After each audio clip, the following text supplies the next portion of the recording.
Your support helps us bring you programs you love. Go to wyomingpbs.org, click on Support, and become a sustaining member or an annual member. It's easy and secure. Thank you. Close your eyes for just a moment. Now imagine the perfect candy truffle, English toffee, dark chocolate or milk chocolate bit of perfection. It's not made with sugar, it's perfected with honey. The candy that is shipped all over the country is made here in Wyoming at Lovell's Queen Bee Gardens. Next on Wyoming Chronicle.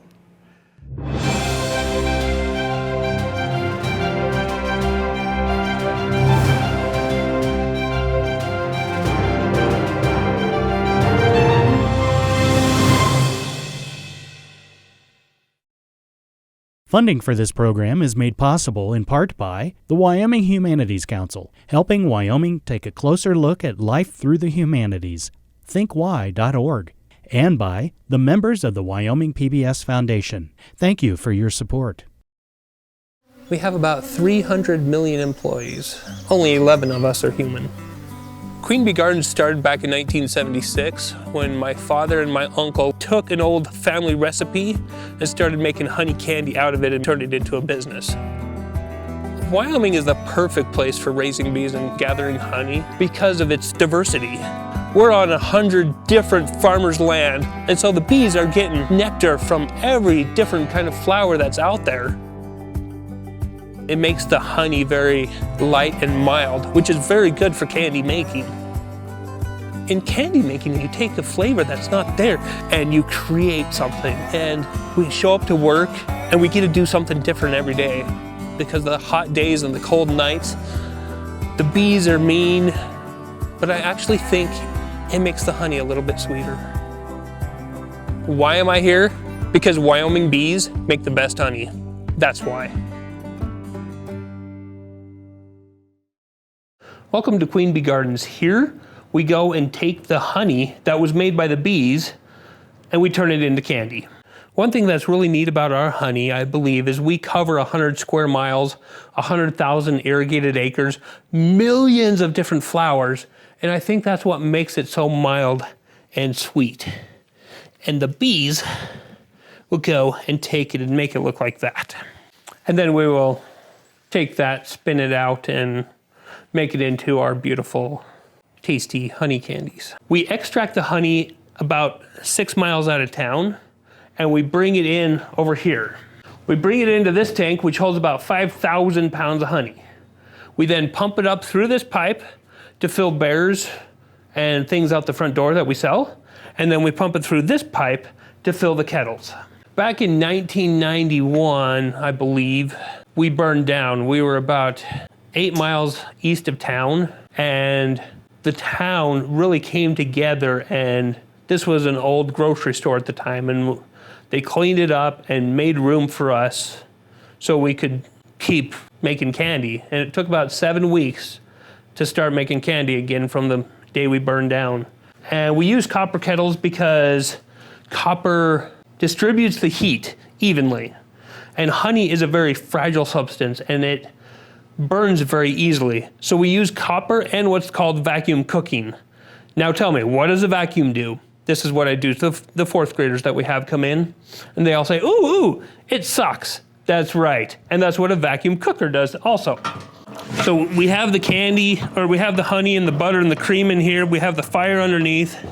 We bring it up here and we turn on the vacuum, and it immediately, it sucks the candy up into this part of the pot, drops it back down, sucks it up, drops it down, and it cooks here for about an hour and a half.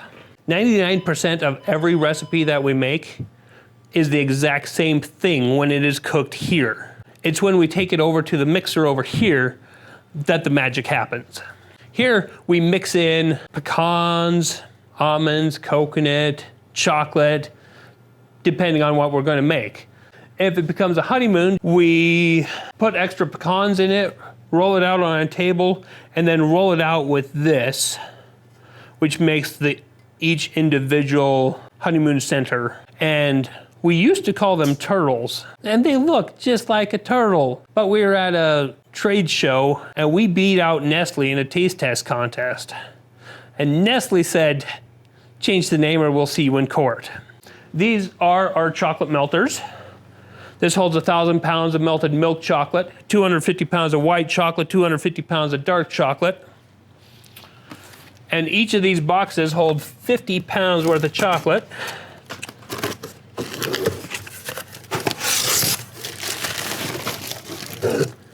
In 5 10-pound bars. All the kids in the elementary school tours were like, oh, I want that. Our chocolate doesn't have waxes or fillers, so it will melt at room temperature. So if you're sweating, the chocolate is melting, and that makes it really hard to get it around the country to our customers. But it tastes so much better. When we first moved into this building, we hand dipped everything. Now we only hand dip honeymoons, peanut butter truffle, some white chocolate truffles, and organic truffles. Everything else is run through either this enrober or this enrober. This is dark, this one's milk. And you put the ganache here, it runs through the waterfall of chocolate, and by the time it comes out way at the other end, it is cooled down and ready to be put away. When we cook the candy in the back, we start off with 100 pounds of ingredients.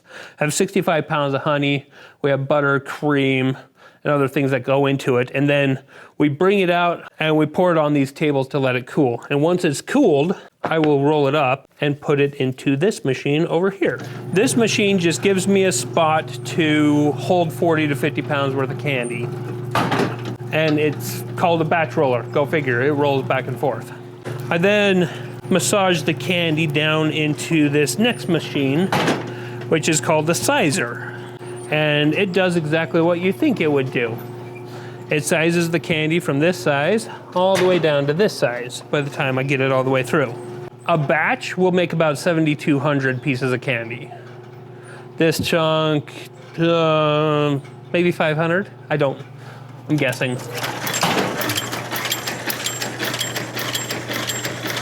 We then put the candy into this machine, which goes down here, and that knife cuts the candy off. At the same time, paper is coming around from here. This knife cuts the paper off. The plunger pushes the candy into the paper, comes up over here, the fingers wrap it closed. This is our best-selling pecan pearl. It's a honey caramel or a honey praline. And this is the oldest machine in the building. We don't have an actual date on it. The company that made it started in 1913, and we believe this is a 1930s or 40s machine. We really couldn't have become a candy business without the honey. We used to have bees in Colorado, and we would take honey from up here to eat down there because the honey down there was so strong. The honey here is very light and mild, so it's easy to be turned into other things without much of a problem. So it makes it that really we could have done this the way the world is. We could have built this business almost anywhere. But because of the honey, this is the only place that this business could have been built. So that was a honey caramel. When we make a truffle, we put it into a bucket and we mold the bucket, and each bucket gets individually molded with these scoops, and each bucket will make about 800 truffles. Once they're molded, if they're not enrobed, they're brought here to be hand dipped. And what they will do is they'll go back to those chocolate melters, they'll get a bowl full of chocolate and they'll put it in this hole. And then they'll take the center, dip it in the chocolate, and put it on a tray.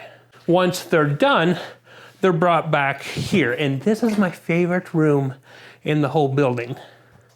So when you walk into this room, just take a deep sniff through your nose. This is where all of the chocolates come to cool down. If they're not cooled properly, they will bloom, which is like, it looks like there's a white hair in your chocolate. There's nothing wrong with it. It just looks bad, but it still tastes amazing. These truffles all get put into gift boxes. And so we have all the different kinds of truffles that we make back here. This one's all milk, which is a milk chocolate honey mixture in the middle, dipped and decorated with milk chocolate. Almond coconut, you'll never guess what's in there. Almonds and coconut, of course, honey and dark chocolate. My brother's personal favorite, Black Forest, it has chunks of cherries and chunks of English toffee. My personal favorite, caramel in a milk chocolate and white chocolate center. And then, of course, cherry, everybody's favorite, dark on dark, but not mine. Dark raspberry, French vanilla, Foncé French, fudge, grandma's fudge, macadamia, midnight gold, pecan, looks like we need a few more of those, and then raspberry. This room holds mainly truffles, but it also has Be Joyful bar and Be-rific bars. This room here holds truffles, honey caramels, energy bar, and the far room holds English toffee, whipped honey, honeymoons, bark and haystacks, I believe.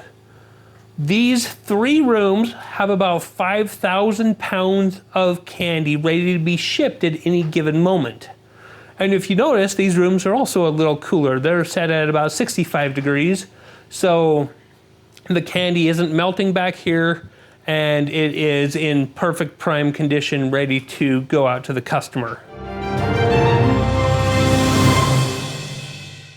And it's our pleasure to be at Queen Bee Gardens in Lovell, Wyoming with Jason Zeller. Jason, thank you so much for joining us on Wyoming Chronicle. Hey, thanks for having us. We have teased people at the top of the show about the magic that happens here.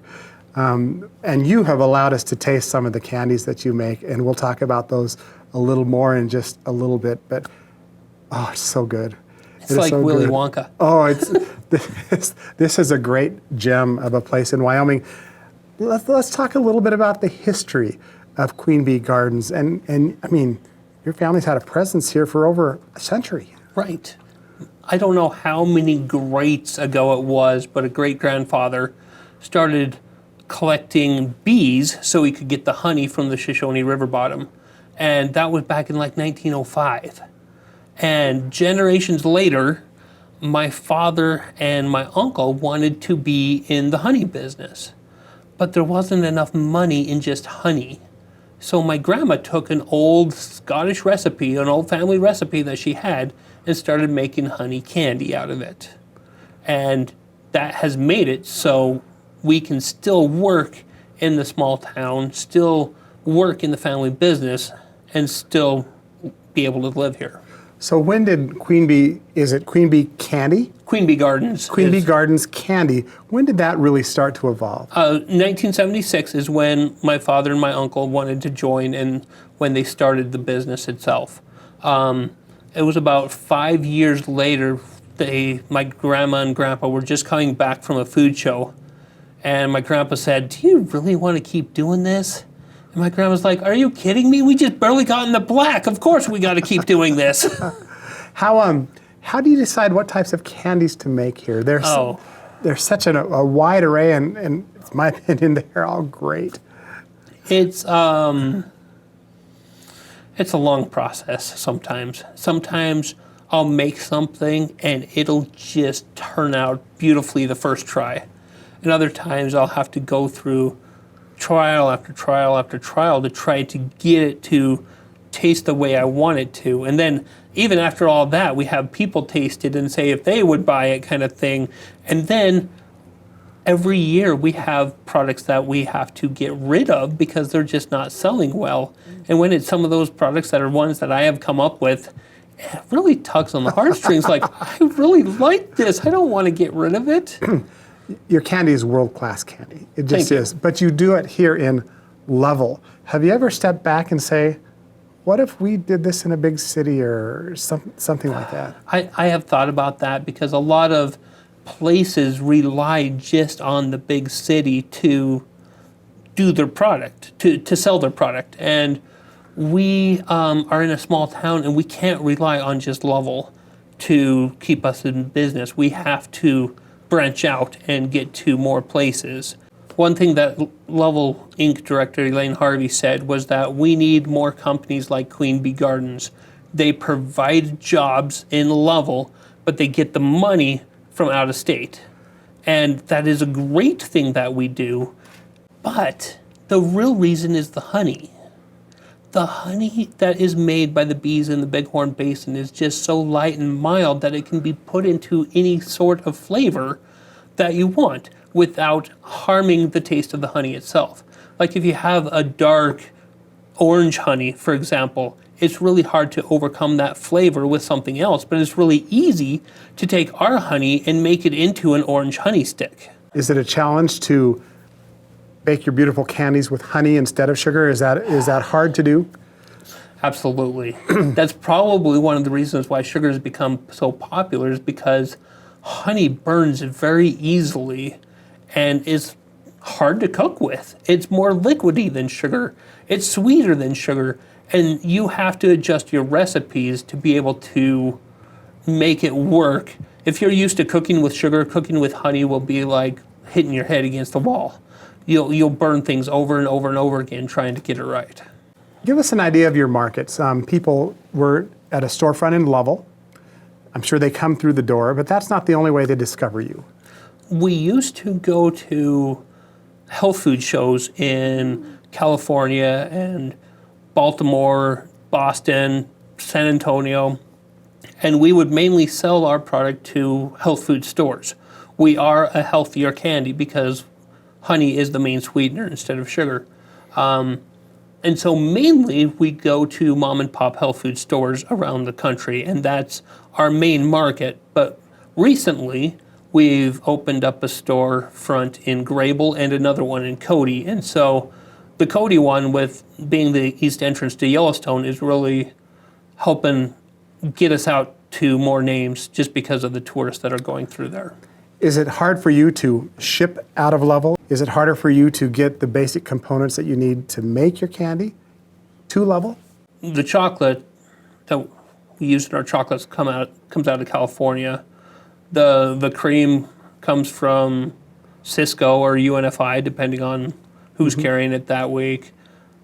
The honey comes from our bees, so a lot of the base products are right here already, but getting it out is a completely different story because the chocolate doesn't have the waxes or the bentonite in it that makes it so it doesn't melt.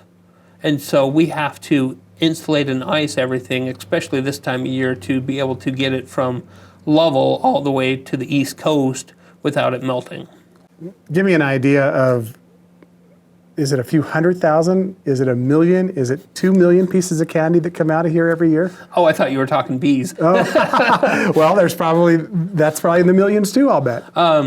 Bee-wise, it's 100,000 per colony. And we have about 4,000 colonies. So if you do the math, that's about 400 million bees. In the Bighorn Basin? No, just that we have. Oh my goodness. And then Bryant's down in Worland, they have, I don't know, they probably have 8,000 or 10,000 colonies. So there's a lot of bees making a little amount of honey. How much honey do you go through? We, as Queen Bee Gardens, we go through about 60 to 70,000 pounds of honey every single year in the candy. And we make anywhere, like this week alone, we made about 100,000 pieces of candy. On average, we make 2.5 to 3 million pieces of candy a year. How has COVID impacted what you've wanted to do? COVID has really hurt our base because we do, as I said, we do a lot of mom and pop health food stores. And back when we were starting, you couldn't get natural or organic products anywhere but those mom and pop health food stores. But now you can get them in Costco and Walmart. You can get them just about anywhere you want. Costco and Walmart were allowed to stay open during COVID. The mom and pop health food stores are dying, and our base is going away because of that. Does Lovell have, is it great altitude for you? Is it the humidity? Is it the perfect environment to make these candies, would you say?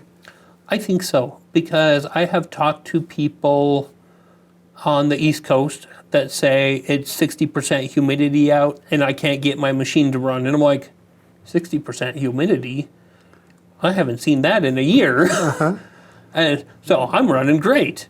That I think, like my grandpa would always say that the hot days and the cold nights would make the bees a little bit meaner, but it makes the honey a little bit sweeter. I don't know if that's true or not, but it sounds good. So the altitude definitely helps with that. Your bees, Jason, are here in Wyoming, but they don't stay here the whole year. Is that right? That's correct. They used to, back when I was a kid, when I was in high school, the bees would winter in Wyoming. And we wanted them to winter here because we were afraid if we moved them to California in the wintertime, they would get mites. Well, they got mites anyway. And so we're like, well, we're losing 30 to 40% wintering them. Let's ship them to California and see if they can live a little longer. And on shipping to California, it's only about 20% bee loss. And we pollinate the almonds at the same time. So it's a double win. Do you consider yourself an entrepreneur? You know, not really. Oh, I think you are, in the truest sense of the word.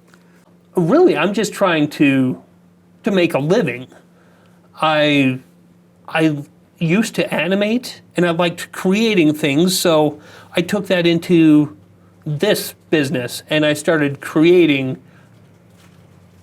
different flavors of candy, different, like an energy bar or a honey stick or a whipped honey, all creations that I've come up with. And to me, I'm just animating. So, and I'm making things, creating things here. So I don't really consider myself an entrepreneur. I can't even say that word. But I'm just working with my creative mind and enjoying things. Are there different times of the calendar year that are busier for you? Absolutely. Now through December will be the busiest time. We're extracting honey, and so half of the crew that's making the candy is out in the field with the bees. And so the remaining people are a lot busier because half the people are gone. And then come October, November, December, Christmas time is a huge crunch for us and definitely our busiest times. And then once Valentine's Day is over, then we have a lull, and that's when, during that lull is when I start creating again. You can find Queen Bee candies, Queen Bee Garden candies, across Wyoming. We're in mom and pop health food stores across Wyoming, and actually we're in mom and pop health food stores across the nation. You can find us in New York City, you can find us in California, Texas, Florida. At our website, you can go to the store locator, and you can type in your zip code, and you can find the nearest store to you that sells our candy. Sure. How many stores are you in the country? Do you know? Oh, last time I checked, we were over 800 stores in the country. And growing all the time. I definitely hope so. If you were going to expand, you were telling me earlier that you really want to focus on the Rocky Mountain West. Right. Is that the case? That would be nice. One of the reasons is, as I mentioned earlier, our chocolates like to melt in the summertime, and the Rocky Mountains are a little bit cooler, and they're a little bit closer. Like shipping to Florida will take 4 to 5 days. And if it's 5 days and you don't count the first day, that means it's sitting over a weekend. And so it's just melting in Florida. Well, in the Rocky Mountain region, it's 3 days at most, and most of the time it's above 2,000 to 3,000 feet of elevation, so it's a little bit cooler, so it helps the candy travel better. Step me through a decade down the road. Okay. What am I going to see at Queen Bee Gardens then? Oh, goodness. a decade ago, I didn't think you would see yellow and black on our storefront, but here we are. Very easy to find, I will say. My sister said the planter boxes that we have outside that are painted yellow and black really jump out to you. And I thought, well, if those jump out to you, maybe if the whole store was that way, it would jump out to you. It does. I will attest. I would like to see us in a big chain where I don't have to say a specific health food store. You can find us there. I could say, hey, you can find us in Albertsons, or you can find us in Winco or something like that. So people can just go to their local store and find us. In 10 years, that would be my goal. And we'll see what happens. Jason, when people try your candy for the first time, they've been used to maybe what they've gotten in a box of Brussels Stovers. What do they tell you the difference is? What do you see in their expression? Oh, it's all in their face. They're like, holy cow, how have I not been eating this my whole life? The amount of waxes and fillers that are in the candies, that aren't our candies, I should say, are a lot. There's a lot of fillers. I'll just put it that way. Mm-hmm. And when you get down to the pure ingredients, it really helps a lot. Well, Jason, our viewers have seen the tours that you gave us earlier. I can tell you your candy is just awesome. Thank you. It's really good, and we really appreciate spending time with us on Wyoming Chronicle. Thank you so much. Thank you for coming.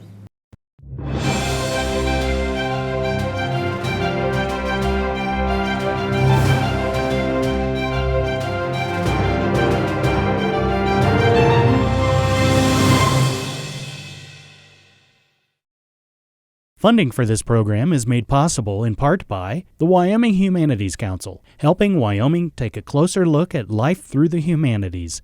ThinkWhy.org. And by the members of the Wyoming PBS Foundation. Thank you for your support.